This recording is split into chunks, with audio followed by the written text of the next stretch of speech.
우리나라의 국회의원 선거, 그러니까 우리나라 총선에 해당하는 대의원 투표가 한창이죠. 네, 그렇습니다. 대의원 투표가 이루어지고 있고요. 김정은 위원장이 투표하는 모습도 공개가 됐죠. 북한에서도 투표가 있구나 하실 텐데 투표 있습니다. 이렇게 대의원의 대의원 대회에 참석할 이렇게 대의원들을 뽑는 건데요. 그러면 북한은 어떤 식으로 투표를 할까 매우 궁금하실 것 같은데 저렇게 지금 투표용지가 있습니다. 투표용지가 있는데 이 투표용지 같은 경우는 어떤 거냐면요. 투표용지 후보가 일단 대의원 후보가 한 명이에요. 한 명이 있고 그리고 이 투표 용지에 그 한 명의 이름이 써 있습니다.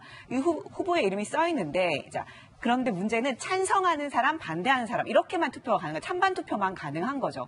그런데 찬성하는 사람은 그냥 이 투표 용지를 받아들고 바로 투표함에 가서 넣으면 됩니다. 그런데 반대하는 사람은 저렇게 후보 이름에다가 밑줄을 쫙 그어야 돼요. 빨간 줄을 밑줄을 쫙 그어야 된다. 밑줄을 쫙 그으면 반대하는 겁니다. 그런데 이 밑줄을 그으려면 기표소로 들어가야 되죠. 그럼 이 기표소로 들어가는 모습을 보이고 난 후에 이걸 들고 나와서 투표함에 넣으니까 그럼 이거는 과연 비밀 투표일까요? 제 반대하는 거 다 한다는 거죠. 그렇죠. 기표소에 들어가는 순간 제 반대하는 애구나라는 걸 아니까 투표율이 무려 100%에 해당하고요. 그리고 이 유권자들도 거의 대부분이 다 참석을 해서 투표를 하거든요. 그러다 보니까 투표율이 거의 100%에 가까운 아까 보신 것처럼 뭐 99.97 뭐 이런 정도로 높은 투표율이 기록이 되는 겁니다. 그러니까 이게 과연 자율적인 민주주의에서 이루어지는 선거와 동일하다고 보기는 힘든 거죠. 그렇군요. 참 김정은 위원장이 지금 직접 투표하는 모습도 공개를 했어요. 이런 모습들, 투표하는 모습 공개하고 이런 거는 뭔가 좀 우리 남측에 우리 국회의원 후보들도 아침 선거 당일날 투표하는 모습 저희들이 공개하잖아요.